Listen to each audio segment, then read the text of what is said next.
On April 11, 1968, President Lyndon B. Johnson signed into law the Fair Housing Act, also known as the 1968 Civil Rights Act. That law was signed 7 days after the assassination of the Reverend Dr. Martin Luther King Jr. That bill had been filibustered for more than 2 years, and it was the death of Dr. King when LBJ sent a letter to the House the next day saying, let's honor his life by passing the bill that he gave his life for.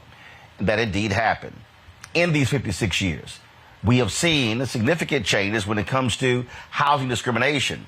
But the reality is redlining, the effects of redlining, and systemic racism in the housing industry, in the loan market, continues to show segregated housing in the United States. Joining us right now is Congresswoman Maxine Waters of California. Congresswoman, always glad to have you on the show. It's interesting when we talk about what this law was supposed to do, what this law was all about. And the reality is, you would think that 56 years later, we would not have these problems. But housing is tied to income. Income is tied. Look like we have some issues with Congresswoman Maxine Waters, so we can get it back on. Income is tied to race. And we talk a lot about housing on this show because that is the quickest way for Americans to be able to build and create wealth. It's the passing down of homes. I'm broadcasting from Dallas-Fort Worth. I own this home, purchased in 1999. This home here I bought for $122,000. It's now worth 3 times that. But the reality is black folks have been frozen out of the market. There's not been a single time since the Fair Housing Act was passed and signed into law in 1968 that black home ownership has gotten above 50%. Looks like we have Congresswoman Maxine Waters back. Congresswoman, always glad to have you on the show. It's supposed to be fair housing. Unfortunately, we still have unfair housing in America because segregation persists. Absolutely. It is historic. It has gone on for as long as we've been here. And I want you to know, even though we have fair housing that was passed to law 56 years ago, we're still facing racism and discrimination. People being denied housing units that have children. Some landlords don't like the way you look. And of course, the cost of housing has escalated so high until it is very difficult for many people who are working every day to be able to afford a decent and secure unit to live in with their children. And so you're absolutely right about the pay that still we are not able to achieve because of racism and discrimination, and because the amount of money that we earn is not keeping up with the market rates of all of this expensive housing. We have too many people who are on the street sleeping on the ground every night. Here in LA County, we're talking about 70,000 people sleeping outdoors every night. In this country, we're talking about 656,000 who are on the streets every night, not only in our major cities, but all over in our small towns, in rural areas. Housing is a problem. Racism is still a problem. The inability for people working every day again to have decent housing for their families is a real problem in this country. We're going to keep working hard. We're going to tell people that they cannot allow it to happen without complaining, about filing complaints, without talking about it, without making an issue. And that's what I and my committee are attempting to do as we have people recognize that this is Fair Housing Month. And the thing that, and again, so much attention obviously is placed on the 1968 Fair Housing Act. But that is actually not the real culprit. This year marks the 90th anniversary of the Federal Housing Administration. And it was the Federal Housing Administration under the guise of the federal government that frankly mandated racism. But people don't realize that particular creation of the FHA They refuse to insure mortgages to African-American neighborhoods. Redlining. Also, the FHA subsidized the building of homes in white neighborhoods. And so what you have here is in the book, The Color of Law, it talks about that. But it was the federal government. Black people were paying taxes, and our own government said, we're going to build affordable housing for white people in America, and we're going to completely ignore black people. And 90 years later, we are still impacted by that racist decision.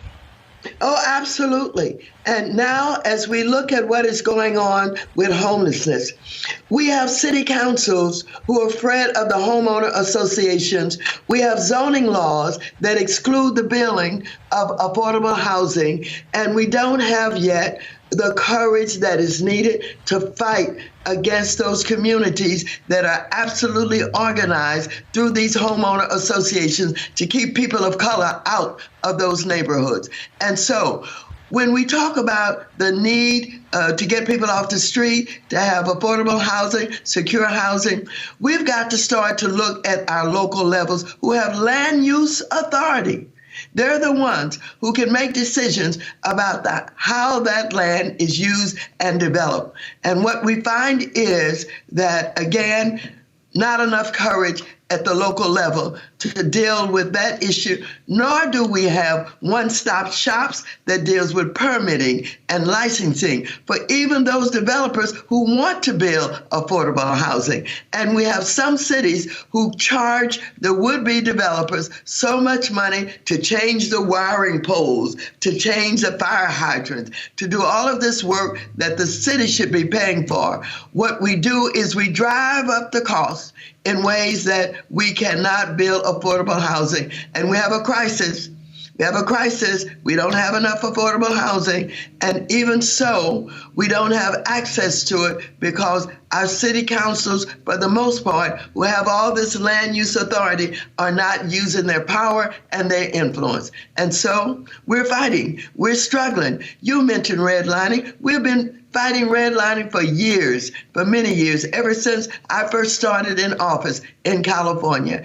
And now we have gone through a period of time when we had these poor products, these bad products that were fostered upon us, where we got involved in mortgages that we didn't know were going to increase over the years. We were solicited and helped and assisted in getting into the home with maybe low down payments, no down payments. But what we didn't know was we had a mortgage where the interest rates was going to increase to the point where we wouldn't be able to afford it. And then the foreclosures took place.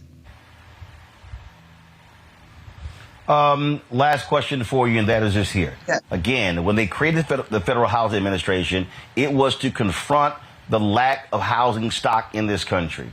What we know right now, that is still the case.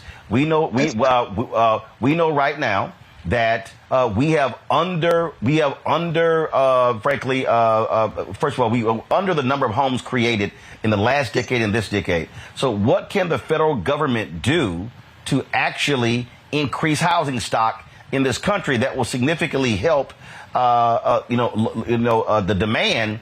And what can be done to stop private equity from buying up all these homes? I have gotten calls, text messages, emails, notes in the mail for now 5 or 6 years trying to buy this house because private equity is going to own 40% of all homes by 2030. Well, a lot can be done. First of all, I have legislation, and our legislation says everyone who's eligible should get Section 8, should get vouchers. And right now we have people standing in line who have been waiting for years, and we have some who have gotten the vouchers and landlords who will not accept them and who will not take them. We're working on all of this. We're also working on trying to help some of our younger people get into housing by assisting with the down payments. We're doing everything that we can to watch the government so that we don't get into the kind of bad products that they fostered upon us that caused us to have so many foreclosures. We have bills that we are putting in, but we need a Congress that will support these bills. I want to tell you, Donald Trump, the MAGA Republicans, these crazies will not support affordable housing. They don't give a darn about the people who are working every day, who can't afford a decent place to live. They care about tax cuts to the richest people and corporations in America. And you're right about private equity. And I am organizing a meeting with those in private equity, particularly the minorities who are now in private equity, to say, don't act the way some of them have acted, in the way that they have not only bought up homes, but they have taken over fire departments and hospitals and all of that, reduced the personnel, squeezed more money out of the business, et cetera, et cetera. We need to get a handle on private equity, and that's what we're trying to do in the work of the Financial Services Committee. But we need a Congress that we can get past the House of Representatives, where you got Marjorie Taylor Greene and all of those MAGA Republicans who would do anything to stop the advancement and success of Black people. Congresswoman Maxine Waters, we appreciate it. And look, this is something that I've covered my entire career, and I don't think people realize how dire the situation is now. And it is a major problem in this country. Absolutely. We appreciate it. Thanks a lot. Thank you so much for being our Folks, talking. gotta go to the break. We come back. Thank you. I appreciate it. We're gonna keep the fight. We appreciate it, Congresswoman. You're welcome, and thank you for helping to expose what is wrong with government and with those who are not acting on behalf of the people. Thank you. Fanbase is pioneering a new era of social media for the creator economy. This next generation social media app with over 600,000 users is raising $17 million, and now is your chance to invest. For details on how to invest, visit startengine.com/fanbase or scan the QR code. Another way we're giving you the freedom to be you without limits.